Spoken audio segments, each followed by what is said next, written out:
넋두리입니다. 자작이라 하셔도 좋고 멍청하다고 욕을 하셔도 좋습니다. 그냥 어디에든 말하지 않으면 너무 힘들어서 제가 정신이 나갈 것만 같아서 이렇게 글을 씁니다. 5년 동안 전혀 몰랐습니다. 정말 까마득히 모르고 살았던 제가 너무 원망스럽네요. 이 더러운 곳에서 저만 나가면 그만인데 왜 이렇게 눈물이 나는지 모르겠습니다. 아무튼 지금부터 드라마에서도 나오지 않을 법한 제 이야기를 시작할게요. 남편과 신우는 이복남매라고 했습니다. 저는 남편보다 5살이 많았고 신우는 남편보다 7살이 어렸죠.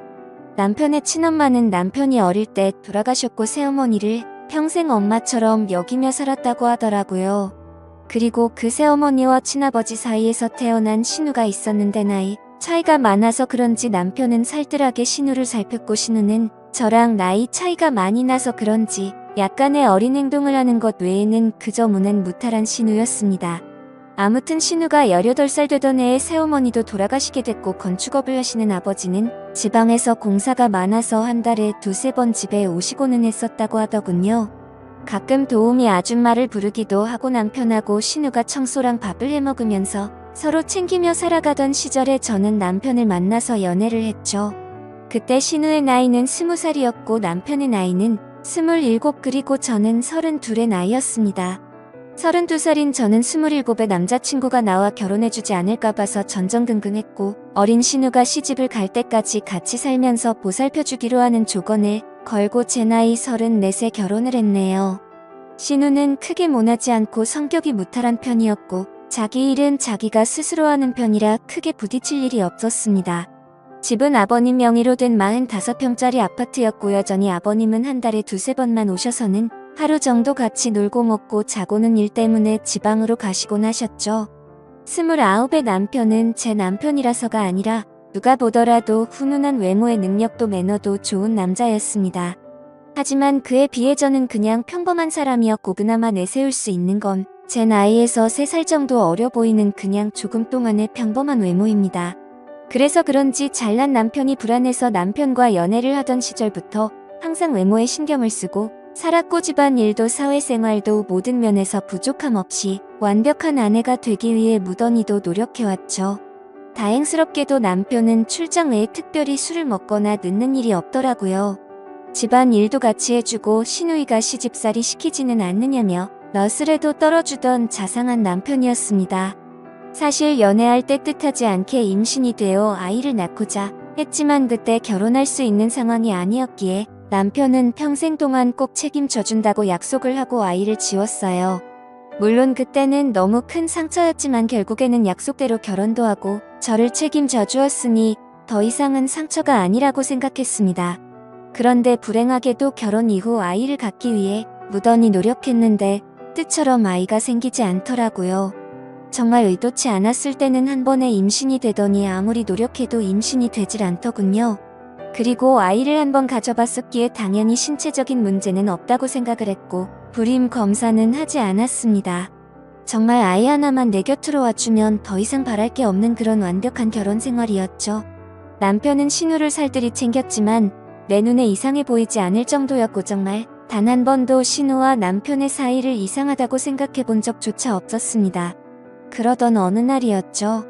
남편은 밖에서 술자리를 잘하지 않았고 집에 와서 저랑 마시거나 신우랑 셋이 마시거나 했는데 그날도 셋이서 밤 늦게까지 소주에 와인까지 즐겁게 한바탕 거하게 마시고 잠이 든 날이었습니다.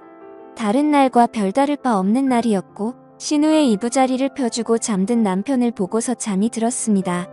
원래 술을 마시면 중간에 깨지 않고 항상 늦잠을 잤는데 그날은 술 때문인지 목이 말라서 잠시 깼죠. 근데 옆에서 잠들어 있어야 할 남편이 없었고 거실에 나가봤는데도 없더라고요. 그래서 주말에는 운동을 하러 종종 나가기에 운동하러 나갔는가 보다 하고 물을 마시고 다시 침대로 가서 잤습니다.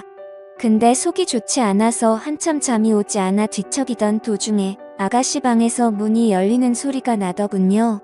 그러더니 곧 이어서 현관에서 신발 소리가 들리더니 현관문이 열리는 소리가 나더라고요. 아가씨가 밖에 나가는가 보다 했는데 남편 소리가 들리는 것이었습니다. 마치 지금 막 들어온 것처럼 말이죠. 하지만 뭔가 순서가 잘못된 것 같아서 이상했습니다. 밖에서 들어오는 거면 현관문이 열리고 신발 소리가 들려야 맞는 건데 신발 소리가 들리고 현관문 소리가 들렸는데 밖으로 나간 사람은 없었죠. 그래서 그날부터 이상한 생각을 지울 수가 없었습니다. 남편은 방으로 들어오더니 밖에 운동을 하러 나갔다 왔다고 말을 했고 저는 제 스스로 잘못 들은 건데 왜 이렇게 예민하나 싶어서 별 생각을 다 했네요. 아무튼 그날 이후로도 별다른 생각 없이 평범하게 지내고 있었고 남편이 출장을 간다던 날 아가씨도 때마침 친구들과 여행을 간다고 하더라고요. 그래서 저도 오랜만에 혼자 있는 시간을 만끽하며 휴식을 즐기고 있었습니다. 그런데 그때 때마침 친구에게서 전화가 왔죠. 이태원에서 저와 제 남편을 봤다면서 저를 따라오다가 사람들이 붐벼서 놓쳤다며 지금 어디로 갔냐고 하더군요. 그래서 나는 집에 있고 남편은 출장을 갔다고 말을 해줬습니다. 하지만 나중에 알고 보니 그때 그 당시 남편은 이태원에 있었던 게 맞았고 친구는 남편 옆에 있는 여자를 당연히 저라고 생각을 했었던 거죠. 왜냐하면 시누이도 나와 같은 갈색 머리에 긴 생머리였고 체형도 비슷했으니깐요. 며칠 뒤 남편이 출장이 끝나고 돌아오는 날이었습니다. 저는 아버지께서 입원했다는 소식에 남편에게 전화를 걸어 병원에 가 있어야겠다고 말을 했고 남편은 집에 들렀다가 곧바로 병원으로 온다고 해서 저는 서둘러서 병원으로 갔습니다. 걱정과 달리 다행히도 아버지는 아주 가벼운 부상을 당한 거였고 어머니가 유난을 떠신 거라서 대충 수습을 하고 집으로 돌아갔죠. 남편은 아직까지 집으로 돌아오지 않은 상태였었고 드레스룸에서 옷을 내려놓고 있는데 남편이 들어오는 소리가 들리더라고요. 저는 순간적으로 반가운 마음에 깜짝 놀래켜주고 싶었죠. 그래서 드레스룸 불을 끄고 남편이 거실로 오길 기다렸는데 소리를 들어보니 남편 혼자가 아니더라고요. 순간적으로 저는 옷장으로 몸을 숨기게 되었고 남편은 집안 곳곳방을 하나하나 열어보며 제가 없음을 확인하는 것 같더라고요. 그러더니 소파에 앉는 소리가 들렸고 두 사람의 대화 소리가 들리는데 정말이지 저는 악몽을 꾸는 것 같았습니다. 이태원의 그 맛집은 과대평가가 됐다면서 이번에 갔던 여행은 너무 즐겁긴 했는데 혹시나 언니가 의심하진 않을까? 이런 소리가 들리더라고요. 그러자 남편은 그 여자 미련해서 모른다면서 무슨 일 생기면 자신이 다 책임질 테니 걱정 말라고 하더군요. 너무 억울하고 화가 나서 눈물이 났고 도저히 참을 수 없는 분노에 이성의 끈을 놓아버린 저는 문을 열고 거실로 나갔습니다. 그러자 남편과 신우는 깜짝 놀라서 저를 쳐다보는데 정말 짐승이 따로 없는 것 같았습니다. 저는 남편의 멱살을 잡고 어떻게 된 거냐고 소리를 질러댔고 저를 뿌리치더니 그 둘은 아무 말 없이 집을 나가더군요. 그날 이후로 이틀 동안 그 둘은 돌아오지 않았고 제 연락도 받지를 않았습니다. 그래서 저는 이틀 동안 연차를 쓰고 집에만 있다가 3일째 되는 날 출근을 했죠. 그리고 퇴근하고 집에 돌아와 보니 제가 출근한 건 어찌 알았는지 집에 다녀간 흔적들이 보였습니다. 그렇게 남편을 기다린 지 5일 만에 남편이 집으로 들어와서 얘기를 하자며 들어오더라고요. 저는 그 기간 동안 마음을 좀 추스린 상태였고 차분히 대화를 하자고 하니 남편은 입을 열었습니다. 신우는 아무 잘못이 없고 지금 벌어진 모든 일은 다 자기 잘못이라고 하네요. 신우는 사실 새어머니가 데리고 들어온 갓난아이였고 자신 아버지의 피가 섞이지 않았답니다. 새어머니를 받아들이지 못하는 할머니 때문에 애를 낳아왔다고 아버지가 거짓말을 한 것이었대요.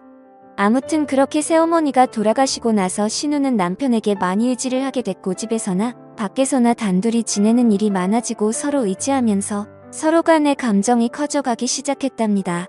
그때 서로의 마음을 알게 됐을 때가 신우가 대학생이었고 남편은 군대를 전역했을 때였다고 하더라고요.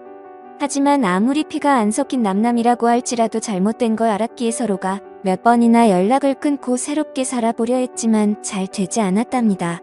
그냥 서로가 가족, 연인 그 이상의 감정이라 더 이상은 끊어낼 수가 없다는 사실을 깨달았다고 하더군요. 저랑 연애하는 기간에는 물론이고 결혼하고 나서도 두 사람은 저를 속여왔다고 다 털어놓았습니다. 신우가 간혹 생겼다던 남친도 다 거짓말이었고 단지 제 눈을 피하기 위한 일종의 작전이었던 거죠. 신우의 철없는 행동으로 혹시나 내 의심을 살까봐 남편이 그동안 케어한 것까지 전부 말을 하더군요. 그리고 남편은 혹시나 하는 마음에 정관수술까지 했답니다. 제가 아이를 가지면 신우가 질투에 눈이 멀어서 무슨 일이 벌어질까봐 그랬답니다. 정말 남편이 진실되게 하는 말을 들으면서도 이게 꿈인지 진짜인지 믿을 수가 없겠더라고요. 순순히 자기 입으로 시인을 했지만 간통죄가 없어졌으니 이 둘을 감옥으로 보낼 수도 없는 노릇이었습니다. 이혼 소송을 해서 재산이라도 뺏어보려 했지만 변호사와 상담을 해보니 어차피 둘이 결혼해서 같이 모은 돈 반 나누는 거 외에는 이자료 1,000만 원에서 3,000만 원 정도 받을 수 있을 거라고 하더라고요. 그런데 남편이 1억을 주겠다며 괜히 남들 입에 오르내리지 않게 소송은 하지 말고 조용히 협의 이혼을 하자더군요. 같이 모은 돈도 전부 저를 주고 위자료로 1억을 주겠답니다. 그 말이 저를 위해서가 아니라 신우를 위해서인가 보다 생각이 들더군요. 그리고 얘기를 들어보니 시아버지란 사람도 이미 알고 있는 것 같았습니다. 세상을 떠난 새엄마라는 사람과도 생전에 서류상으로 혼인을 하지 않았었고 서류상으로도 둘은 정말 완벽한 남남이니 이제 저만 없어지면 둘이 잘 먹고 잘 살 수 있겠지 싶더라고요. 저도 도저히 그 인간과는 지낼 수 없었기에 모든 걸 포기했습니다. 이혼 서류는 이미 접수했고 5년 동안 모은 돈과 위자료 1억까지 오늘 입금이 되었더군요. 저와 대화한 이후로 남편과 신우는 단 한 번도 집으로 들어오지 않았고 저는 이제 제 옷가지들만 싸서 이 집에서 나가면 되는데 왜 이렇게 가슴이 먹먹하고 찢어질 것 같은지 모르겠네요. 우리 부모님께서는 아직 이 사실에 대해서 전혀 모르시는 상황이고 제 친구들도 아무도 모르는데 저는 어디로 가서 울어야 할지 모르겠습니다.